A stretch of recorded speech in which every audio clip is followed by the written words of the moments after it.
Agar 3-dunyo urushi boshlansa, dunyoning eng ishonchli yeri qayer bo'lardi? Ba'zi mamlakatlar geografik joylashuvi, siyosiy tarafsizligi va strategik ahamiyatining muhim emasligi oqibatida global urush davrida eng xavfsiz hududga aylanishi mumkin.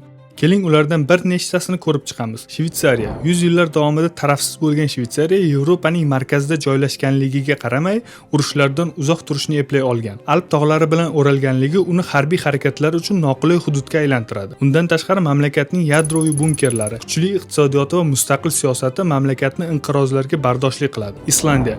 Na biror davlat bilan chegaradosh, na katta armiyaga ega. Yevropa va Amerikadan uzoq joylashuvi uni strategik jihatdan e'tiborsiz holatga keltiradi. Islandiya NATO davlati bo'lsa ham qurolli kuchlari bo'lmagan bir nechta mamlakatdan biri.